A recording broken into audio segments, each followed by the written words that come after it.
नमस्कार प्यारे साथियों, हम लोग बात करेंगे भारत पर विदेशी आक्रमण। देखिए, भारत पर विदेशी आक्रमण बहुत महत्वपूर्ण है, जिन्हें हम शक कहते हैं कि शकों का आक्रमण भारत पर हुआ। कुषाणों का आक्रमण भारत पर हुआ है कि शक जो थे ये सीरिया के उत्तर में रहते थे।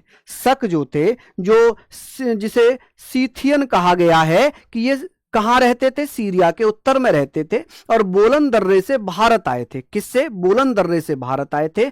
शक वंश का जो संस्थापक था उसे मोगा कहा गया। मोगा या माउस कहा गया। मोगा या माउस कहा गया। इसे क्या कहा गया है? मोगा या माउस कहा गया। बोगा या माउस। रुद्रदामन का संबंध पश्चिमी क्षत्रप शाखा से है। किससे है? पश्चिमी क्षत्रप शाखा से है। जूनागढ़ अभिलेख जारी करवाया किसने? रुद्रदामन ने जूनागढ़ अभिलेख जारी करवाया और यह विशुद्ध संस्कृत में जारी किया गया। अच्छा क्वेश्चन है, कई बार पूछा गया है कि सर जूनागढ़ अभिलेख किसने जारी किया था? जूनागढ़ अभिलेख भैया रुद्रदामन ने जारी किया था, जो कि विशुद्ध संस्कृत में था। और भैया इसे गिरनार अभिलेख भी कहा जाता है। क्या कहते हैं? गिरनार अभिलेख भी कहते हैं, जो गुजरात से मिला। कहां से मिला? गुजरात से। इसी अभिलेख से गिरनार गुजरात में पड़ती है, इसीलिए इसे गिरनार अभिलेख भी कहते हैं। क्या कहते हैं? गिरनार अभिलेख भी कहा जाता है। गिरनार अभिलेख भी कहते हैं। ठीक है, सुदर्शन झील की बात करेंगे। सुदर्शन झील के निर्माण का पता चलता है, जो चंद्रगुप्त मौर्य के राज्यपाल पुष्यगुप्त के द्वारा करवाई जाती है। आप कहेंगे सर जूनागढ़ अभिलेख, जिसे गिरनार अभिलेख कहते हैं, ये गिरनार गुजरात से प्राप्त हुआ, जिसको रुद्रदामन ने जारी करवाया था। यह विशुद्ध संस्कृति में था और इसी अभिलेख में सुदर्शन झील का निर्माण की व्यवस्था है कि सर सुदर्शन झील का निर्माण हुआ है पुष्यगुप्त के द्वारा, जो मौर्य राजा के राज्यपाल हुआ करते थे, उन्होंने किया। इसका वर्णन जूनागढ़ अभिलेख में मिला है। किसमें? जूनागढ़ अभिलेख में मिला है। बात आती है कुषाण वंश का संस्थापक था कुजुल कडफिसेस, जो कुषाण मध्य एशिया से भारत आए थे।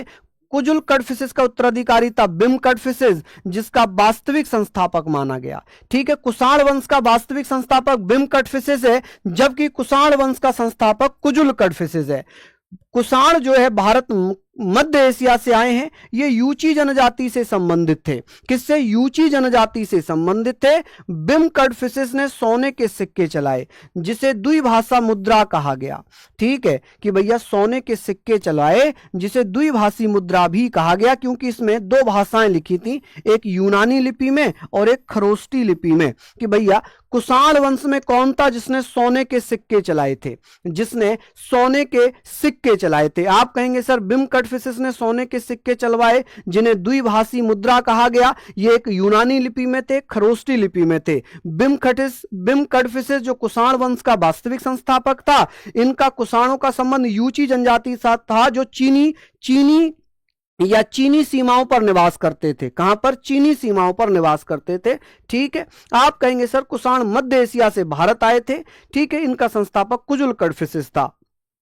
देखिए, बिम कडफिसेस जिसने शैव धर्म को अपनाया। शैव मतलब शिव नंदी बैल की आकृति के सिक्के भैया मिले हैं, जो ये कहे गए हैं कि बिम कडफिसेस के द्वारा ही चलाए गए थे। बिम कडफिसेस ने शिव नंदी बैल की आकृति के सिक्के चलाए थे, सोने के। ठीक है, बिम कडफिसेस को सम्राटों का सम्राट, सर्वलोकेश्वर आदि के नाम से जाना जाता है। अब सबसे प्रतापी राजा है कनिष्क गद्दी पर बैठ जाता 78 ईस्वी में।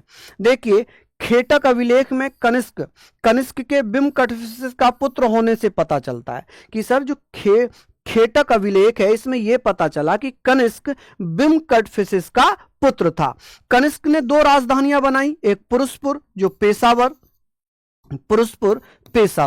ठीक है, आप कहेंगे सर पेशावर पुरुषपुर, चलिए पेशावर और मथुरा। ठीक है, कनिष्क गद्दी पर बैठने से पूर्व तक्षशिला का गवर्नर था।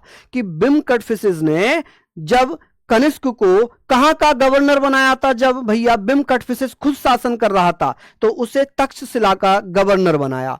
अब कनिष्क ने द्वितीय अशोक के रूप में भी प्रसिद्धि हासिल की, या ऐसे कह सकते हैं कनिष्क को और किस नाम से जाना गया? तो इसे द्वितीय अशोक कहा गया।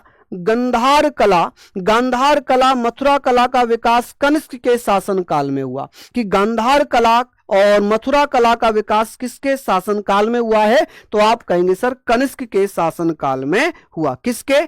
कनिष्क के शासनकाल में हुआ। शुद्ध सोने के सिक्के किसने जारी किए थे? आप कहेंगे सर कनिष्क ने।